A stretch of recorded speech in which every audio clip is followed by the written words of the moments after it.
I'm really just kidding. I'm going to go live. Hello, we are here. This is GH Spotlight. It's me and Frank today. Hello, Frank Moran. James Jr. Happy Mother's Day to you, James. Not to everybody else, just to you. I am a father, so yes. I mean, I don't know what counts as anything today, but to the mothers of my children, to them, to my daughters who are mothers, so to my grandchildren. So happy Mother's Day to them. To my sisters who are mothers. I took a blank all of a sudden. To my mother. Yes. Truly, no better gift to all the mothers in the world than a hot episode of GH Spotlight. So, why not? Right? Why not? I'm going to tell you guys now. I can't do it next week. I have something to do next week. But when we come back in 2 weeks, it's the 6-year anniversary of the show. Yes. So Lucretia will be back, and I'm gonna try to get a guest. We'll see what happens. It's a crapshoot. Then that's not doing much on the show these days, so you should be fine, right? Oh, go on, exactly. So I'm drinking mimosa for honor of my birthday. Also, my shirt says, I asked you earlier, it says "Legends are born on May 10th." That's a very specific shirt. As it's supposed to be, Frank Moran. Hello, Susan Russo. Everybody, come on in. We just did, it's out there now, the Y&R Bold and Beautiful crossover event where we talk about both shows, what happened in the week at the same time. We know how we did it. Go watch and see how we actually cleverly did it. It's out on every streaming service right now. Tammy Govea and Amanda Russ and I did that, so it's out now. After we're done, I'm going to go see my family and celebrate my birthday. There will be bold Edition Days Are Alive after show with Tony Moore and his cohorts at 3 o'clock. So 3 o'clock Eastern, 3 o'clock Pacific, 6 o'clock Eastern on Edition Days channel. We'll be doing that. And today is the JLJ Media crossover event, the Mother's Day special. So we took several mothers from our different shows and put them in a brunch together and made them throw shade. There you go. That's out now too on all audio platforms. I know, I think it was everything together. So that's a lot of fun. Also, you can check out Fairview Heights, Manchester Avenue, Plaza series. They're all out now. They're all streaming. We have a whole host. You may hear Frank's voice in some of them. A whole host of audio dramas. You might hear his voice. He just recorded something recently with me, so you might hear his voice. And that's all. I guess that's all your news and gossip. Okay. GH. Hello, everybody. Welcome. Happy Mother's Day to everybody who's a mother or stepmother, godmother, foster mother, whatever. All that out there. We are here a little early. Yes, we're a little early because I'm going to be doing some stuff later. So we came on early today. So folks can hang out with their mothers if they have them or other things that are going on. And so I'm literally celebrating my birthday. So, or maybe, bring their mothers to the computer right now and enjoy it all together. Yes, like Kirsten, I know her mother, Mary. So happy Mother's Day to Mary. Said that earlier. I don't know anybody else's mothers in the chat room, but I know her mother. I don't know others. I don't know. Do you have a mother? I don't know your mother. I was hatched. That's why I thought I knew it, Frank. I knew it. There you go. You're in a little pod, and just all of a sudden, poof, there you go. Frank Moran appeared, fully formed like this. Yes. Yep. A disappointment right out of the gate. So there you go. I love it. All right, so I'm going to start with, I want to start with Monday's episode. To me, it's almost a self-contained episode, even though stuff happened after that. But I felt like that was, for me, actually, it was very suspenseful. It was very interesting. There were so many moving parts happening at the same time. So, I mean, how did you feel about that, Frank? Yes. I will just give a shout out for a moment for Steve Burton's choice of running style as he made his way out of the stairwell to get to Brick's truck or SUV.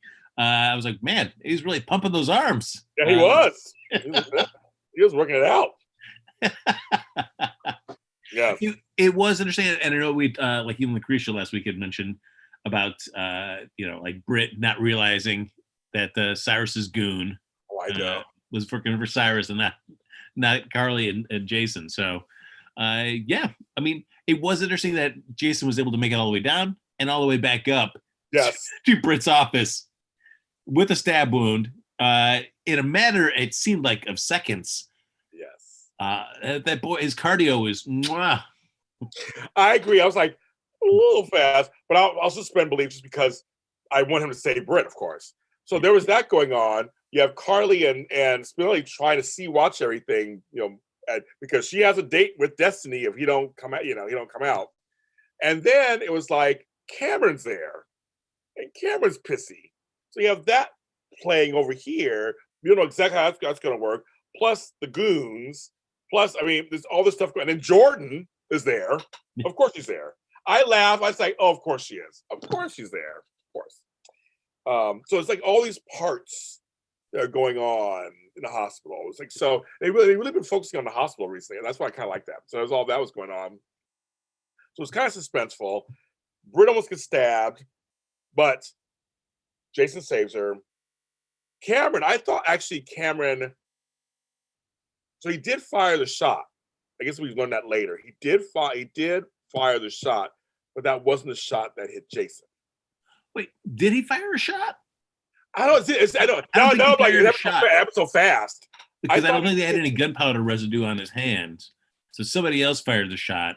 I mean, if it was, I don't know who. I guess now the mystery is who shot Jason.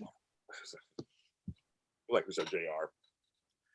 Well, that one dude, dead man number 2 or whatever 3, he shot at him. Yes. I guess he missed, or maybe he missed. He missed, so he gets shot. And then Cameron sees the gun and picks it up.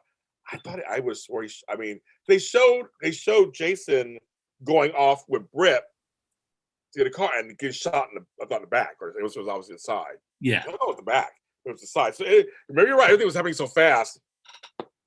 Yeah, so there's some unknown gunman that fired Jason, which it is interesting that they made it. Who's this other person that fired at Jason? Was it Brando? Did Brando somehow make it in there real quick? And then it's like, hey, this is a little payback since you shot me. Here's a little shot for you. Yeah. I don't know, because it would have been more interesting, I guess, to have it just be Cameron, maybe, but it would have ended up being, Cameron going to, throwing his life away. So yeah, so they saved it, but I will say the whole sequence of Scotty coming in and being the grandfather lawyer was great. I thought it was kind of great. I love. He said a line. It was a small line during the week that's very history. He was talking to Elizabeth on the couch, and he goes, "Cameron needs to get some help, even if it's Kevin Collins." I love that. I love that it was that history is still there. They don't like each other, folks. It's all over Lucy, and so there's something still there. So I thought that was a cute little throw that in there. So thanks, writers, for the continuity of history.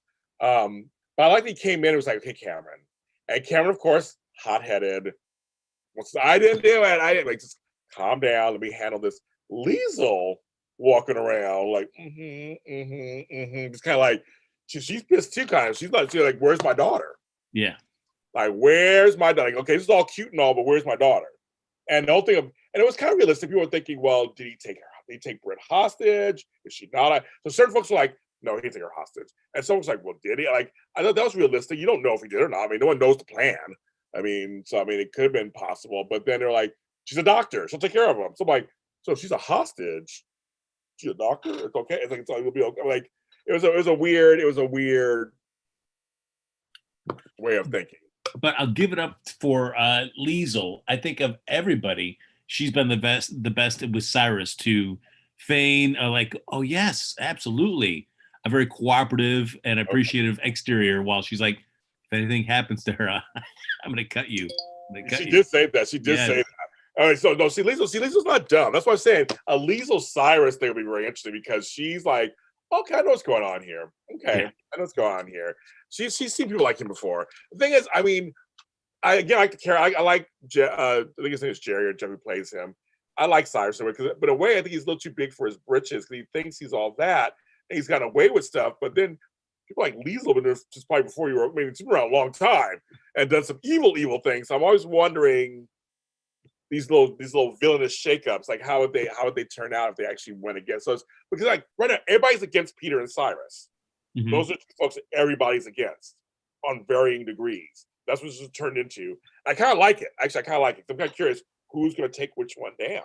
And they all have an interest. I mean, from Finn all the way to Chase now. I mean, like everyone wants them taken down. But Lisa's like, I'm not done. I know what's going on. Okay. She's like, okay, gotcha. I got you. I do like that.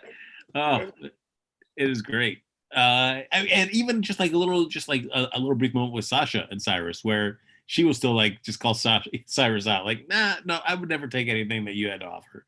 I know. I know where that leads me. He's so smarmy. Oh my god. So smarmy. Oh, it's like he does it so well. But he's just so like, oh my god.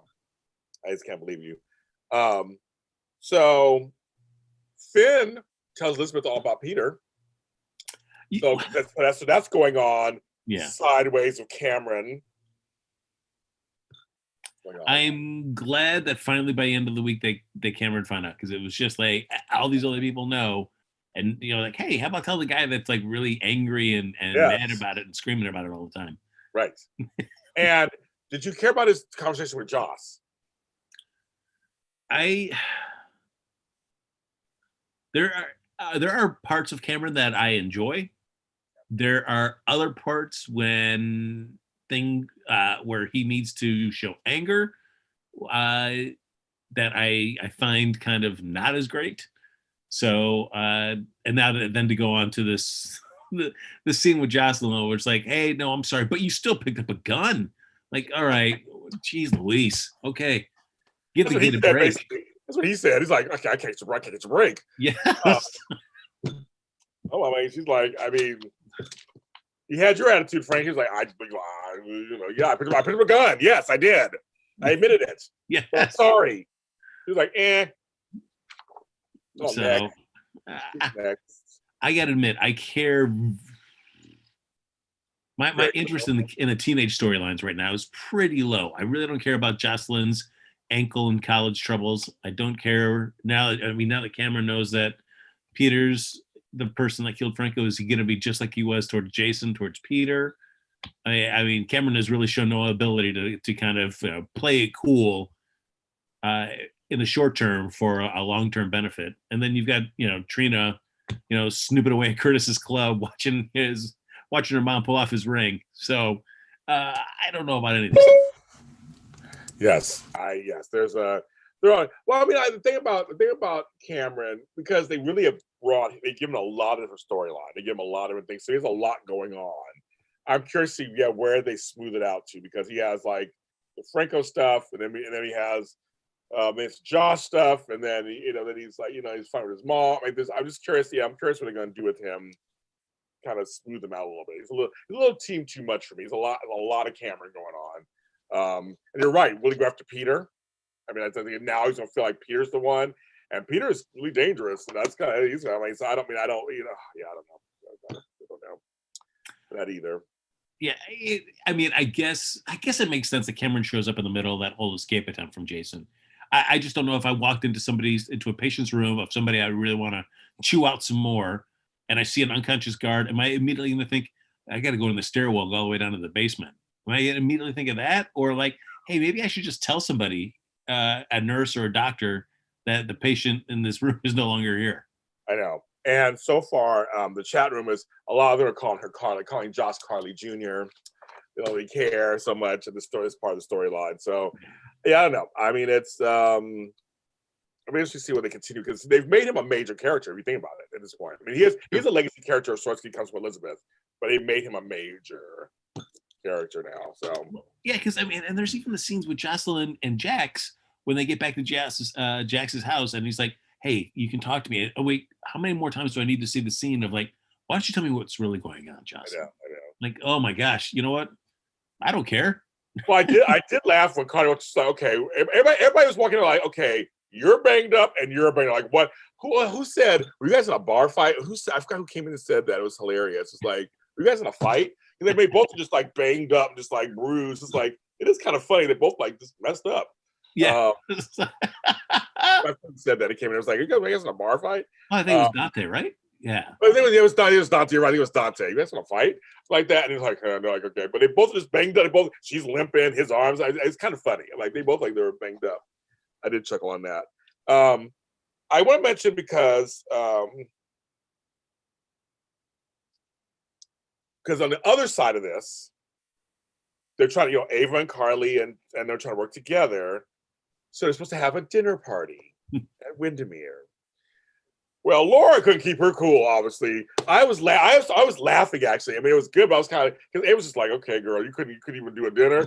I mean, Laura was just like, but one thing was like, why couldn't we see the dinner party? I would have loved the dialogue dinner party scene. We saw before, but we didn't see, we saw after. We didn't see during. I thought it was kind of sad.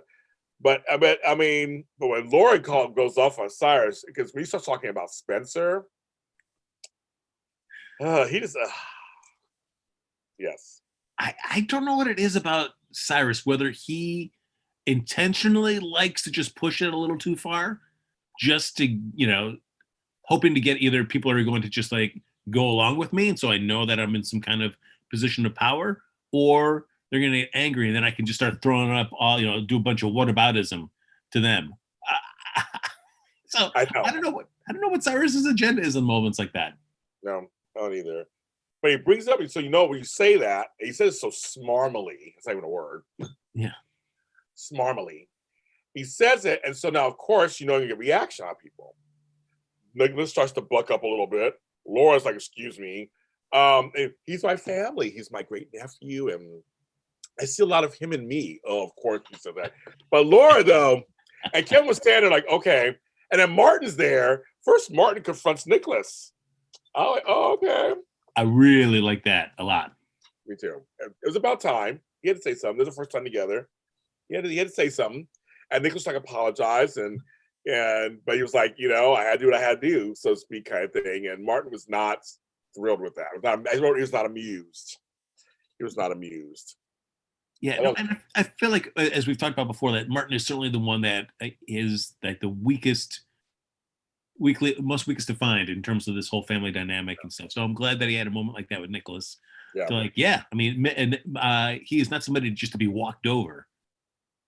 Yes. I mean, Valentine doesn't hire just chumps to represent him. So no, not at all. Chumps, not at all. Then Laura goes off. Will be pathetic and alone. Oh my God. And it's funny because Cyrus, the guy, plays it like he's a little boy. Like he's reduced to a little, like he really wants. I'm trying to figure this out. Like, does he really want Laura? Is Laura really his Achilles heel? Like he really wants her approval? I guess that's what it is. Is it? I guess. Yeah, and I guess. I mean, I hope it is as simple as that. I mean, but it is interesting that why it is so important to him, and it's just, man, he does play great. That when he gets offended or hurt, I mean, those eyes just kind of bug out a little bit. They do. He just he's like I always kind of chuckle, but it's kind of like, yeah. I mean, he what's about something later he did too, but. I'm like, Laura was not having it. And Kevin was like, that was kind of, he goes, I'm sorry, that was kind of nice. He kind of like, Kevin he wanted to go to bed or something. He kind of like that. Yes. Like going off. Mm-hmm. But I said go ahead. Oh no, even that bit where Cyrus wanted Laura to hang back for a second and Kevin stays. He's like, well, what, do you need to protect her? He was like, no, I'm going to tell him whatever you tell me anyway. Right. So no, you just might as well just tell us right now. Yes, exactly. Yes, Laura was everything. You see a little twitch in Cyrus's face when he gets his feelings. I know he does. And even Kevin's line back to Cyrus after he says that, he goes like, "Oh, I needed to leave the room for that." He did say that. It was so funny. I was like, "Oh my God, I love it." But I just love Ava. She's just like, you couldn't keep it together. And I was like, he got on my nerves. I'm like, I get it, girl, I get it. But Martin's like, I gotta go. He's my ride. I was laughing so hard. I did like Laura. I mean, Laura it didn't want to do this, was willing to go along with this for the greater plan of whatever is happening with Cyrus and Carly. But yeah, you mentioned the family, and that's just like Laura's trigger button as well, where it's just like, no. You are not. I know. Trying to, insinuate that you have any sort of connection with Spencer. I know. So that was going on. So that but it didn't interfere in anything. He found out later what happened with Jason, but it didn't interfere in anything there. So your buddy Mac, some John J. York shows up. That's right. Mwah. And shows up, and then he's asking Dante to go back on the Force. It makes sense character-wise that Mac and Jordan would be reaching out to Dante about that. Okay. And I mean, and Dante's not doing much anything right now. I mean, he's back in town. He's, hanging out with Rocco. But other than that, and this horrible storyline with, whatever they're trying to cook up with Sam, hasn't been doing much since he came back. So I could see why it makes sense. Like, all right, we got to give Dante something if he's here. So it makes sense for people to reach out and say, come back to the Force. I mean, I really, unless you're going to make him a private detective, which I mean, after this week, I don't know if that's going to happen. I mean, what else do you do with Dante then but put him back on the Force? That's true. But I was funny, they mentioned Valerie. She's having some case of like, I don't know why they just want to have Valerie on the show. I don't know why they want to have her on the show. That's no story. Yeah. So that's fine. But there's kind of fake because he's not really on the Force, but he acting like he's on the Force. Yeah, he's not really on the Force. It is interesting. You could, the cops can just like, even if you've left the Force, you can just kind of come back and just hang out for a couple weeks on a case and have all rights and privileges that come with being an officer of the law. Right. It's like, I'm like, I kept saying, so you're on the Force again? Well, not really. I mean, it's like, I understand. Cyrus shows no bad side of himself when he stabs the original guy who didn't do what he was supposed to do. Yeah. He was like, I'm sorry, she didn't shoot you. He's like, what? And that's it. I mean, I will say it was good to see Cyrus doing something villainous. Yeah, he had heard so often about this, and sure, he's orchestrated the kidnapping of people, but laying hands on the dirty stuff, it was like, all right, here we go. Yes, I mean, a little second of Brando and Sasha being awkward. I don't know what's. I mean, I would think, is she there for like Plan B or something? Because it made no sense why they decided to make Sasha so like, huh? What? Whoa! Why am I here?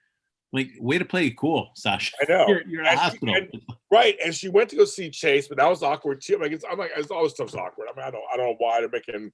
It's almost like they don't do with Sasha. Like we got to figure this out because she's. I mean, this is But I don't understand like why the hospital is a big place and there's many reasons to go to a hospital, even in a small town like Port Charles. So that why anybody that is like going there for like a personal reason immediately just starts like, huh? Well, another person that runs into them will immediately want to know, why are you here? Like, who cares? It's a hospital. Yeah, none of your business why I'm here. Yeah, exactly. It's a hospital. Like, fuck. I know. I agree with you on that. Carly gives a transfusion. So literally, they get Jason to a safe house somewhere. I guess in Port Charles still, because they had to drive out. I mean, I guess they're in Port Charles still. A safe house, and then Carly's the only one with that special blood. That's it. Special blood of Frank, and she gets saved. But I love when she goes, "Give me some blood" to the goo number 5 or whatever out there. And I remember Britt's like, I don't know, I don't want to know where you're getting this blood from. I was thinking, like, where are you getting this blood from? Like, get some blood.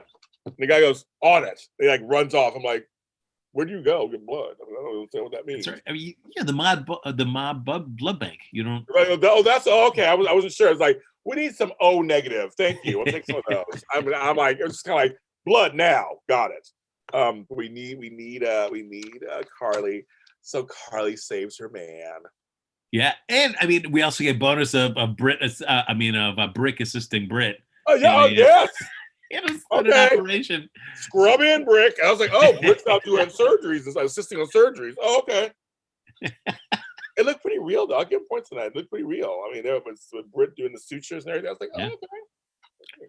Look at that. So I'm down for the Britt and Jason get closer while they're on the lam. I'm down with that. I'm liking their chemistry so far. So, me too. But that almost ruins Maxie's plan, which we'll talk about that later. Yeah, very interesting. I forgot. I actually cried. I forgot all about that. And they crossed over. I was like, oh yeah, that's right. She's not there. What they gonna do? Yeah, it's the only thing I did not enjoy about that whole storyline was the minute that Sam showed up and said, you know, you need me if you want to find Jason. Frank, you're reading my mind. And somebody said in the chat room too, when she was like, you're gonna need me, why would she need you? You're not, like you said, you're not together anymore. I mean, you gotta just be home with your kids. Like, why, Sam, why would he need you? He's a cop. Why would he need you? Yeah, and in fact, they try to create conflict between the two of them, which no one. If anybody cares, sorry, anybody care? Anybody care? Anybody care? I don't know anybody who cares. The conflict. I think I'm gonna take you in because and I'm sorry, our friendship. I'm like, nobody cares. Nobody cares. Yeah. Like he tried to question her, and she's like, I didn't. You wouldn't trust me. Like, no. She's like, no, I wouldn't trust you. She's like, no. Which actually was an honest thing to say. It was very honest. But no, I wouldn't trust you. Yeah, being a police officer on a soap opera is a thankless job because everybody has to dislike you because you're stopping all the fun of these storylines from happening. You know, so the fans don't like it because it's like, well, no, why are you doing this? Let these people do these great things we want to see, and the characters within the story don't like you because you're also just messing things up for them. So it's not the coolest job to have on a soap opera. Yeah. And she's like, I guess we can't be friends, I guess right now because of what's going on. And I'm like, okay, fine. Yeah, oh no, please don't be friends with Dante. No. I just don't care. But I will say, so you asked Spinelli in the mix. When he called, I was somebody said in chat room, I agree with you. When he called her the bitch, and this is like, don't call her that. And then she smiled in the corner. I was like, she is the bitch. She'll always be the bitch. There you go. Hey, he shut that down. But I do like Jason likes to, he stands up and it's like, no. He's like just gonna roll along and think that's a fun name to say. Yes. So don't call her the bitch. So but it's just when Sam says to Dante, you need me. Nobody else is gonna know Jason better than me. Okay, where do we start? What about a safe house? Well, I don't know. It's been so long since I've been involved. I don't know where all these safe houses are anymore. Like, then what use are you? What use are you? Like, your big use can't be saying, oh, bring in Spinelli. That's not like some really out of the box thinking of like, who could possibly know where Jason is? Spinelli? What a surprise. I wouldn't have thought about that, Sam. But then Spinelli gets caught, of course, and Jason knew it. He said, I know it's going to play out. He gets caught. He sank a bird, kind of. He tried to fight it, but he couldn't. And then Sam gets mad at Spinelli. Yes. Oh, it's just. Frank, I don't even want the storyline. I don't even want to put the storyline anymore. That's getting on my nerves. It's my birthday weekend. I'm moving on. That storyline's getting on my nerves. I'm moving on to the next thing. I can't do it anymore. I can't do it. I talk about Sam. My IQ just goes down 100 points. I just can't do it right now. Ugh. But another storyline, which I don't mind a storyline, but we knew this was the case. I think all three of us called it weeks ago. So Mike sees Elijah paying one of the robbers. Yeah. We knew it. We knew. We all said it all the time. We knew they had to be behind it. So now, I like this kind of story. I kind of like Mike and Nina falling for each other kind of thing. But I understand the Elijah part. I don't know, why do we need him? Well, there's got to be some element of danger that comes into their love story. This story, as I said last week, I dislike it immensely. I still dislike it immensely now. It is tough to swallow no matter how many reasons the show tries to provide Nina to justify her actions. That this storyline works on any sort of believable level. Like, to have Nina, who knows who Sonny is so well and is so connected to other people that know Sonny directly in Port Charles, it's just so hard for me to buy, no matter how many times the show wants to tell me that she should, that like Nina thinks she's doing a good thing by, not telling Sonny who he is.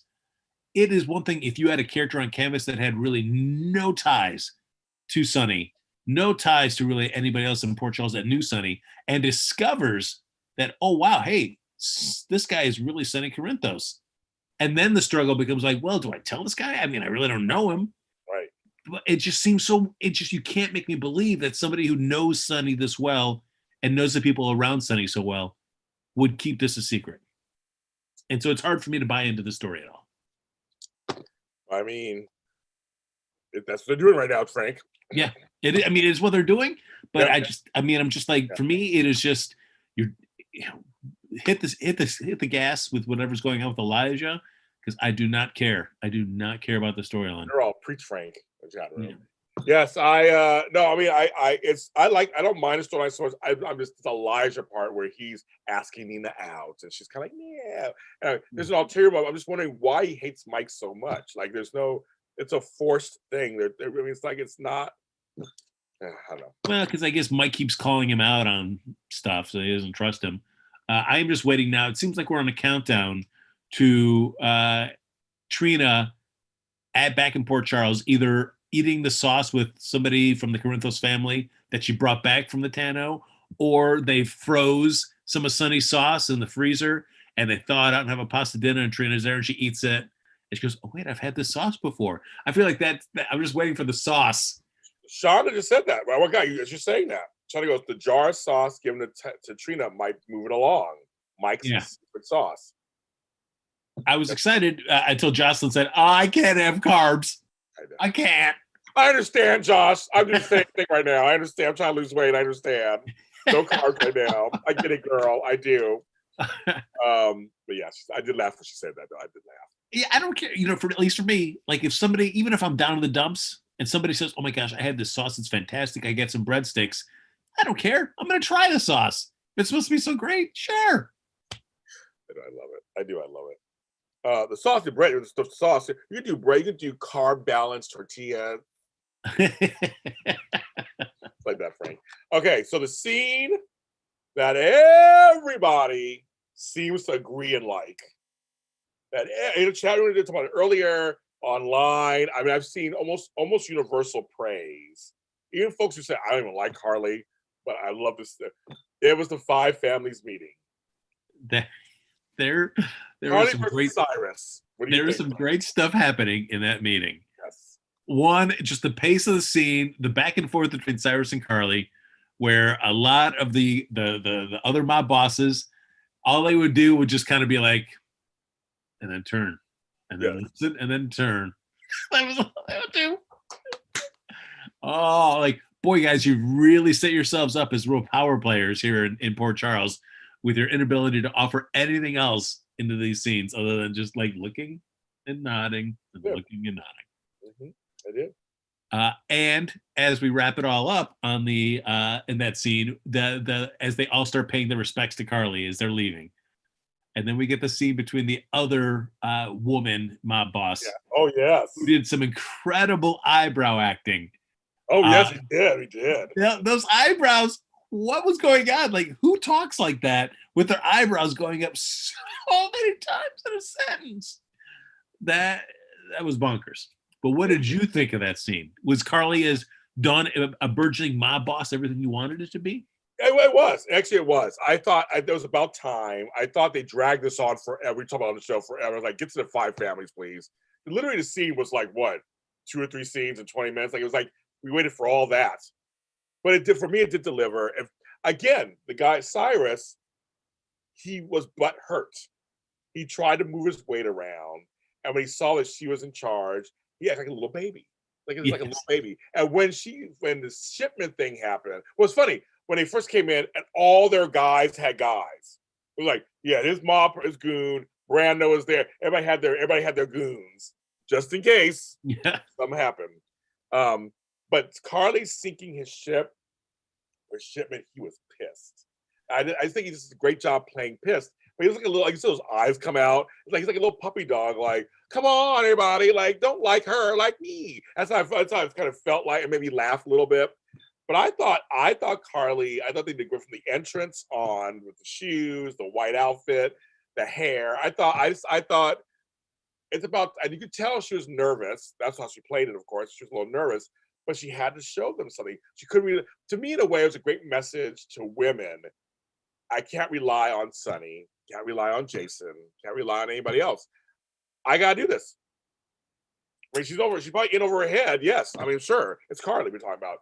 But those scenes, I think she did impress the other families because, like, no, she's standing up, she's stepping up. True. And Cyrus was like, "Ooh, he not happy." it yeah, a piece with Sonny is not going to be the same thing as a piece with Carly. No. Because I feel like Carly is quicker to like, hey, I'm retaliating on this one, and we're knocking it down. You know, Yeah. we had talked about in the past, like, hey, maybe Maurice Bernard is really enjoying, much like Steve Burton did, a chance to play a different sort of character. So being able to play Mike, hanging out the Tano, it's like, all right, that's great for him. A nice challenge.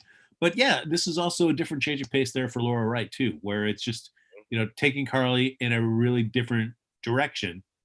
I mean, which doesn't seem so crazy to the character, that she's been so mob adjacent for so long, but now to really be in the position of where she's got to step in and assume the top dog spot in a mob family. Not an unbelievable spot and a natural kind of progression to Carly's character. So I can see why Laura Wright could be intrigued by that. I agree with that. And even the scenes where she goes to get a drink and decides to grab the bourbon. That was very much his. I liked it. I thought it was kind of Sonny coming back talking to her. I liked it. Those, a great soap opera staple. You're getting a chance to talk to somebody that you think is dead. We all know Mike's alive, but Sonny's alive. But the way that they play those scenes, it's like, yes, we know that that's not really Sonny. We know that he didn't all of a sudden remember who he was in the Tano mid-conversation with Nina and then immediately drove back to Port Charles and got on his suit and is there to come for Carly. Right. But the show continues to play it like he's like some spirit that's talking to Carly, because anytime somebody interrupts those scenes, it'll just be like, I'll look to whoever's coming in and then turn back and he's gone. What? Was he ever really there? Come on, stop that. We know it. I don't mind that.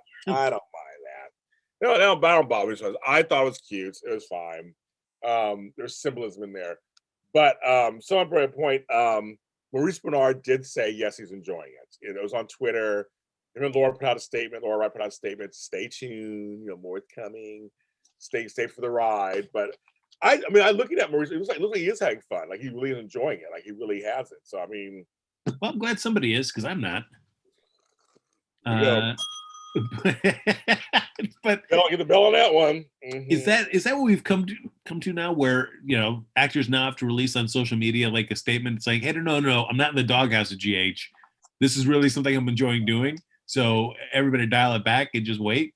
Yes, I think so, Frank. Soap fans, Soap Twitter. Soap Twitter is crazy. It's bonkers. Soap Twitter is crazy. Great. Crazy. I mean, I am assuming that even when Sonny regains any sort of memories, it's not going to be quick. I mean, I'm sure people are going to probably figure out who Sonny is, that Mike is really Sonny, before Sonny remembers that he's Sonny, so they can play it out where Carly and Sonny have that reunion and Sonny doesn't remember her. Yes. So I see that. He stays with Nina. And they get all pissed at Nina. It's crazy. Yeah. It's crazy. How do you want to say? Portia and Curtis, as we said a little earlier, Angela mixologist. Portia got a little jealous at first. Yeah. That budget montage of I'm mixing my drinks. That montage was terrible. That was like, wow.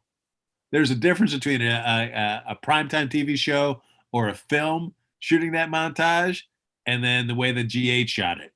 And boy, it's like I came in with my iPhone and it's like, all right, here you go, guys. Well, show your drink stuff. My problem was with the mixologist. I'm sorry, I don't know who the actress is and I don't know what she do, but I just felt like she didn't. Where's the personality? I was like, I don't know. Her personality, she was very trying to be like, sultry and like high, and I'm like, it didn't work. They didn't work for me. Sorry, I can't agree with Frank. It's a cute idea, and it makes sense for a storyline. You're trying to get these drinks for the menu, and here in Portia, I kept thinking if they get drunk, maybe something happen between them because they'll be drinking all these drinks. Because I've done wine tastings where you're not supposed to, what's it? Take the wine, swirl it around, and spit it out. You end up drinking most of it. By the time I'm like 4 or 5 wineries down, I'm like, I love this booze. It all tastes good. So I was waiting for that to kind of happen between those two. Like they get a little tipsy. She trips. He catches her. But that didn't happen. Just the ring about all that stuff. But be careful. Whatever. I'm like, Just big well, ass hands. when we have scenes like this mixologist just happens to make a drink that was named after the drink that they had, where they're in Miami, where the bartender at that hotel was really, really sad that we couldn't walk around town. Like, really? He was that sad, and he made us this drink. Oh, Oh yeah, great. also the under the sheets drink. Yes, kids, the under the sheets. That was one of the drinks. Where I like and I like that Curtis immediately just puts the kibosh on that. Like, oh, should this go on the menu? No, it should stay in the past. Yes. But I like Curtis. I like Curtis and Portia together. So I would not be mad if that goes that direction. No, they got. I mean, and who knows if they pull the card out at some point that Trina is Curtis's. I know, right? I mean, we think we put that to bed, so I'm fine with that. I really feel no need to go back and rewrite that. But I mean, I guess it's low hanging fruit in terms of a potential secret that could blow the two of them apart. Yes, that's very true.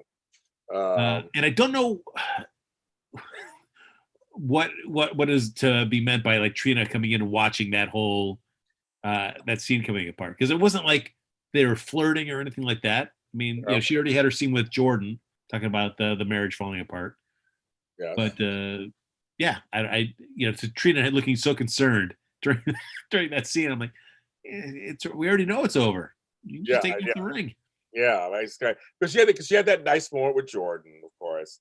Her and Trina now are friendly now, so she's not mad at her father anymore, or Curtis. So they're now friendly. So now she feels bad. She's like, it was because of me. Like, no, it's not because of you, girl. She's like, girl, we had a lot of cracks in the marriage before you got in there. You can't always tell the truth. It's true. You can't always tell the truth in this profession. You can't. What she does, like Anna too, she can't tell the truth all the time. I liked her, and speaking of that, her and Valentine. Both having we got to take care of Peter. We got to take care of Peter. And Peter, so creepy. So who's this Chloe Jennings? Okay, he's like clicking a big on there, like, and I'm like, is that on purpose, Maxie? Like, is that something on purpose? I'm wondering. Yeah. Well, I mean, deliberate. Yeah, I mean, it's gonna be. I feel like the nanny's really gonna be working for Peter. Right. So how is Maxie gonna be able to make this happen when she's got somebody, working for Peter right under her nose? I know. I'm really curious how they're going to do this. I think they're going to do it. I was trying to figure out. You're right. Now that the bridge is over here, and Nanny's coming in, and Peter's going to take control of that. How are her and Brooklyn going to do this? Brooklyn's like, I love Brooklyn. She's like thinking overtime. Okay, how can we do this? How can we do this? How can we do this? I'm very curious how they're going to do this. I'll be curious to see how long Peter falls for it. Right. If it's going to be like an immediate, like, no. I feel like if you want to play you've got to have Valentine sort of attached a little bit to do the reveal, like, oh no, that was never your baby at all. It's really Peter's, so that he's angry. So I think you need a little time for that to sink in. So I don't know if it's immediate. I don't know. I mean, exactly, Frank. I agree with you. I don't know. It's just crazy you got that going on. And then Chase's neuropathy. He's starting to feel some stuff in one leg. It's just, I don't. And Willow, it's so funny. If I could care less about a storyline and a couple, if I could, I mean, I care so less already. If I could care even more less, I'm doing bad English. If I could care the mostest less, I don't give two shits about the storyline. I just don't. I don't even care. I don't care about Michael and Will. We can't be together. We can't do that. Like right now, I don't care. I just don't. I really just don't care. Yeah, it means so little to me. And I mean, and I guess the mental, the positive attitude and the hope of a person that is sick plays a part in their the recovery. So if he's all depressed, that Willow's not really in love with him anymore. Maybe that sets him back. I have no idea. I'm willing to gamble though. I'm really willing to gamble. Just tell him already. Just tell him. Just tell him. I'm just like yes, yawned and I just don't even. I don't. Well, the show's done such a terrible job with the Michael Willow relationship, where so much of it has been talking about Wiley that and they've played so coy with how they feel about each other that there is like zero investment in for me as a viewer about them wanting to be together. I think the show wants me to feel like, oh man, this is just one more roadblock, and these two finally being together, and oh my gosh, can't they just be together? I can't believe this.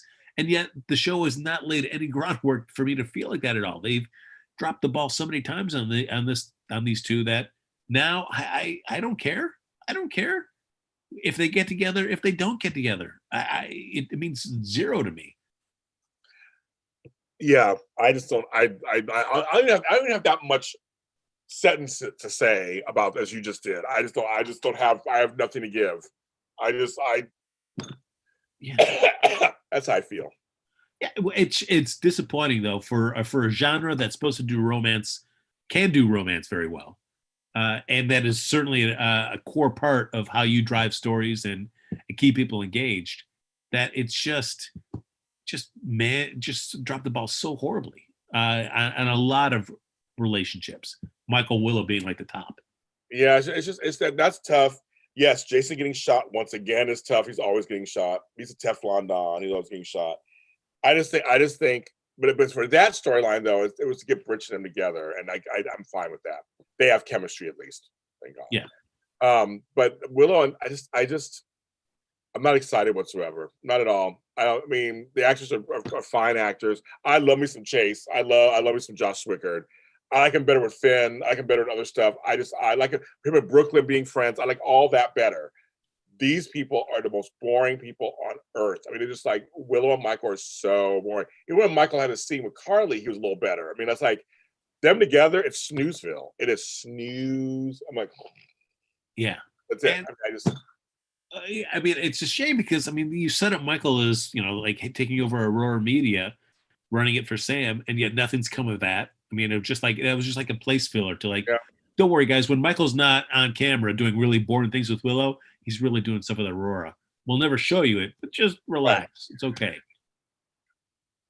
You're right. Rim 2011. They are focusing on plot rather than chemistry for many of the relationships they're going for on the show right now. It should be that way. I totally agree with you on that. Willow is the most boring character who used to be in a sex cult. That is funny, Terrican. That's funny. Half the town has shot Jason by this point. It's fine. The Chartreuse Owl. What a nice name. That's so funny. Oh my God, I love it. I like Chase. No, Chase. I love Chase. Chase is my favorites. I like him, but he's just not in this storyline. He's boring. I mean, it's not. Get him more with Finn. Get him more with this story. This stuff. I'm just not into whatever that is. I mean, it's just that triangle to me. At least they spun Homegirl out of it, but she's kind of her and Brando. But at least she's not in that. She's not in it anymore, so to speak. So like, there's something. Yeah, there's something to that. Anyways. Well, I mean, I know that with John Riley's passing, the whole Sean's passing in show is supposed to play into some kind of mystery. How much of a mystery it turns out to be for like Anna and Mac and all those guys. If that ties into the Peter stuff and this talk of the original Poison, that'd be great. Yeah. Because they can't find the doctor's dead apparently. Put it together, the scientist. So they can't. So they got to figure out this is there's no cure. It's an antibody, but it's not a cure. So Chase is going so I don't know. But Chase and Brooklyn. I said Chase and Brooklyn. I think Brooklyn. I just think that she lights up every scene she's in. She's one of the younger sets. That's hilarious, and her and Maxie are hilarious together. I mean, it's hilarious. But her and Chase, she likes Chase. They get along fine. Her and Michael are good. She lives up every character she's with. But when those characters are together, boring. But when she comes to the picture and it's kind of like, it just works. But right now, see, Brooklyn's too busy to have a thing with Chase because she's trying to change this. Unless her and Chase get together with the baby, I don't know. It's just too much going on. She has to deal with Valentine and well, this plot is just so Looney Tunes to begin with. Looney Tunes, yes. It's just like, all right, that before even getting into like, hey, this works out so I can, help Maxie out. But before that, to think that this plan was going to work at all, like, I'm going to convince this guy that I'm pregnant with his baby. Yes. And he's going to sign over his controlling shares to ELQ to me. Sure. Yeah. I don't know. Oh, he froze. Frank froze. We hopefully get him back. He froze in a weird spot too. See, that storyline made him freeze. Or am I frozen? Who else? Someone else is frozen. I see myself still moving, so I can't tell.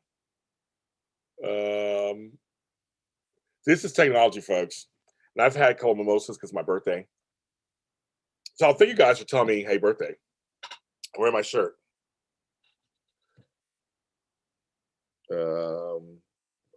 These times in like 2000, no one has the baby is Jason's coming. Yeah. Oh, and Frank is going. He'll be back, I'm sure, in a second. We get him back on here so we can wrap the show. Yes, we're a little earlier today because it's Mother's Day and my birthday weekend, my birthday day. So we did a little early this time. Thanks for coming in and joining us early. I did it. It's Frank. He came again. We're like, my suspenseful freezing exactly. And leaving. Yes, I was like, and he was done. Like, yeah, Frank's back now. I was like saying thank you everybody for tuning in earlier. That's my way of leaving now. Is just like in the middle of a sentence, I was like, I'm done, and just. I mean, we're actually at the end. I mean, there's nothing much left to talk about. I mean, that literally was everything this week. And we'll see if Dr. O can help with the birth. That's true. Dr. O can probably help. That's true. She loves Maxie. Very true, but I feel like the more people that Peter doesn't trust that have their hands in it, the more suspect Peter's going to be about the whole thing. Frank unfroze like a Cassadine. That's funny. True. Oh my god, that's funny. That's hilarious. I like that. That's a good one. Chartreuse owl. Hey, birthday, my birthday. Thank you. Dr. wants to get involved in this plot. I think she will too, on some level. He said she's going to get involved somehow. Well, I see why they threw that scene in last week of Peter being at Maxie's place where Brooklyn shows up. Yeah. So that at least that Peter has some things to start trying to connect the dots when it comes. But I was like, you want to keep Brooklyn and Maxie as far apart as possible, in terms of Peter knowing about it. But it's not going to happen now. I know. So that was your week. It was in Port Charles from May 3rd through the 7th. So it was a mixed week.